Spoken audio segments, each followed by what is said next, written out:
Hi, I'm Mark Hanna. And I'm Richard Gaylord. We're sorry we couldn't be with you today on this very special occasion, but we are happy to present to you the shortened version of our documentary, The Rise and Fall of the Armadillo World Headquarters. 35 years ago, Mark and I worked together at KTBC, Channel 7 News. We took our idea to the news director, Dick Ellis, that we wanted to document the final months of the Armadillo World Headquarters. He thought it was a great idea, but he had a caveat. He says, okay, I'll let y'all put it together, but you're gonna have to come up with a 5-part series that runs on the 6 o'clock news as well.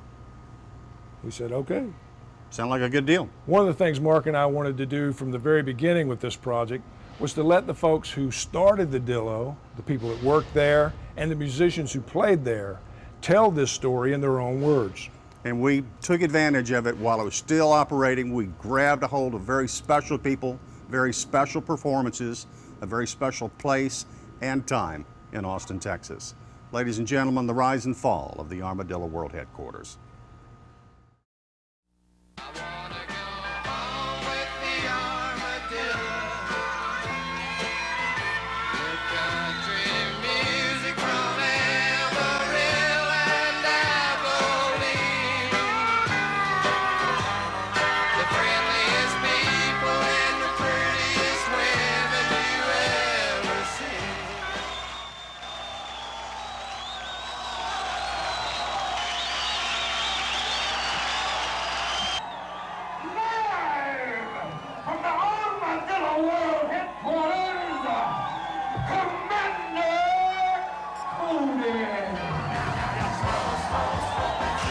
Frank Zappa, Willie Nelson, Bonnie Raitt, Charlie Daniels, Bruce Springsteen, Michael Murphy, Van Morrison, Bette Midler, Johnny Winter, B.W. Stevenson, Freddie King, Ravi Shankar, Flying Burrito.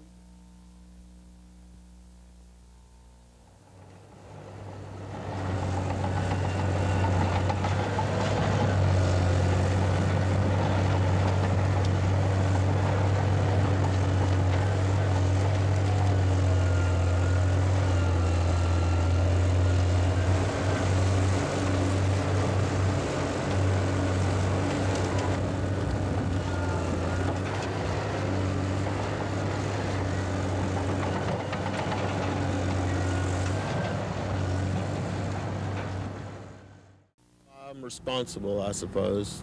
I kind of conceived it and I founded the place with money we had from a Capitol record contract about 10 years ago. I guess my band, Shiva's Head Band, wanted a place to play, and there really wasn't anything. The old Vulcan Gas Company, which I guess is Bruce calls a counterculture happening, was over.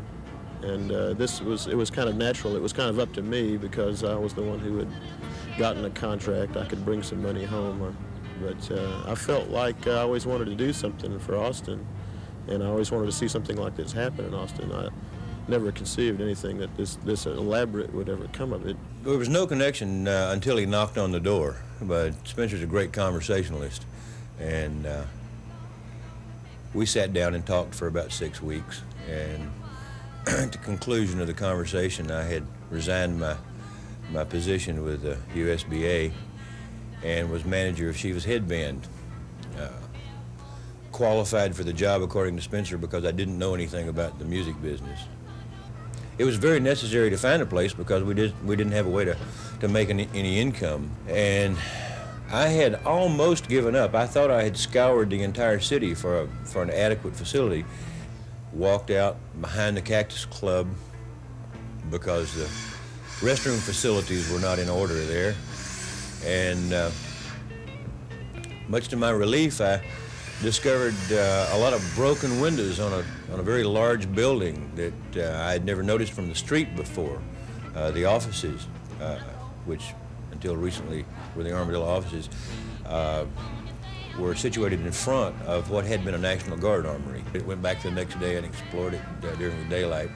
Found out that M.K. Haig, who was school board president, was the landlord, and went to him and asked to rent the building. This is when we first met Eddie Wilson and people who wanted to start the Armadillo Club, and expressed their intents, expressed their lack of capital to start the venture and asked for some help. We helped them.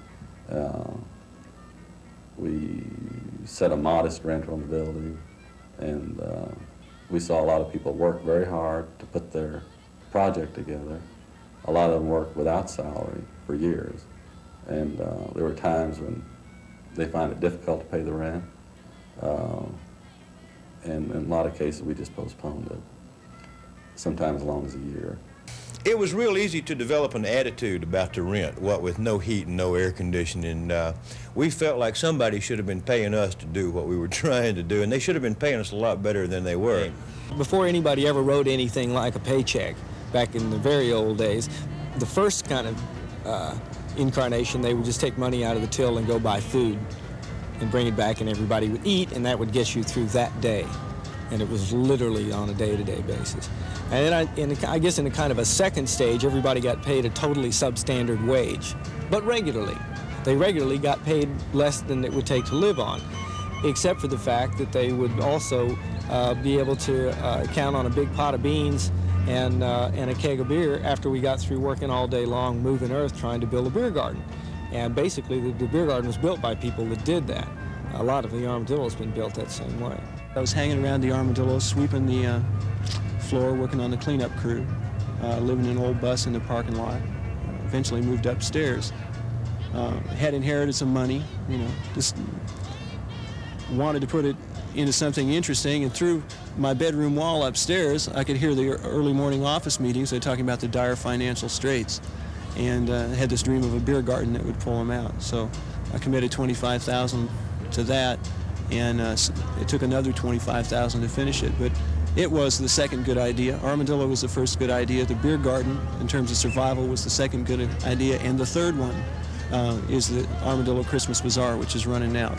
Those two things, the beer garden and the bazaar, have underwritten more than $500,000 in concert losses over the past decade.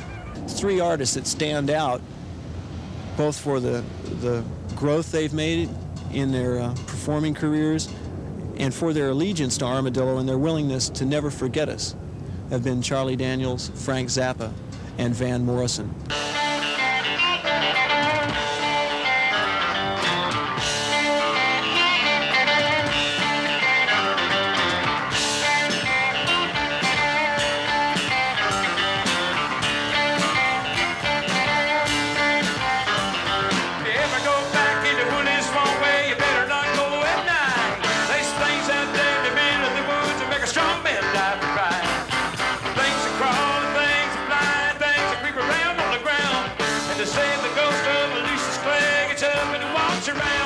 Armadillo's a special place to play, there's no doubt about it.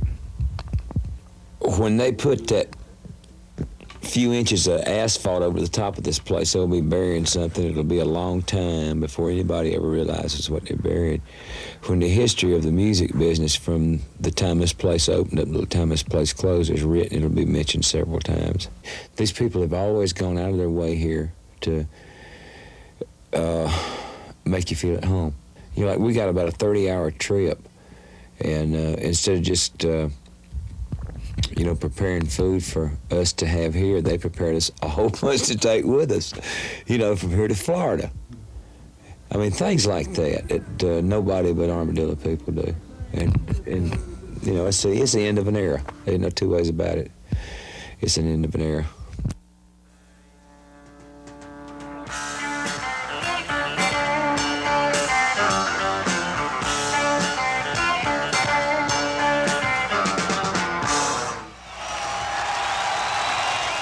The minute I got here, I was overwhelmed with the feeling of this place.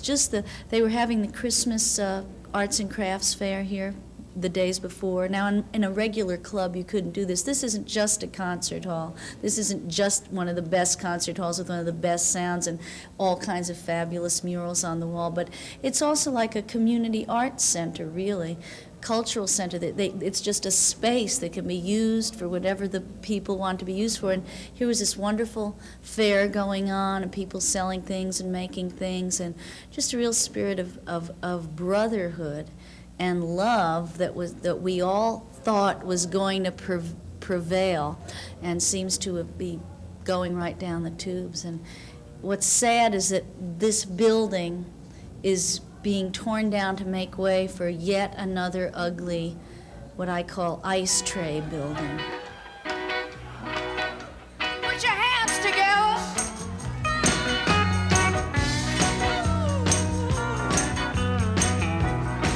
I wanna say it with my sisters and brothers. Keep the faith. And when my storms rise and the winds blow, go on at a stern pace. Now when the battle is fought and the victory is won, we can all shout together, we have overcome. And we can talk to the Father and the Son when we make it to the promised land. If we walk together, little children, we won't ever have to worry. It was that co-op type thing. It's almost back to the earlier days of the hippie, when they were doing it in San Francisco and that kind of thing, with 100 people will all chip in and do a little bit, and we'll have people cooking, we'll have the kids and the dogs and everything else. And what they found out down the line was that they were usually pretty sloppy, whereas the Armadillo kind of pulled it off and kept it rolling. There might have been some people that changed hands and stuff, but there was enough spirit of the place going that kept it pretty well. The people in the audience looked like the people running the place, and it all was intertwined, and it was coming off. And it did have some ragged sides of it, but so doesn't every joint you play in the country.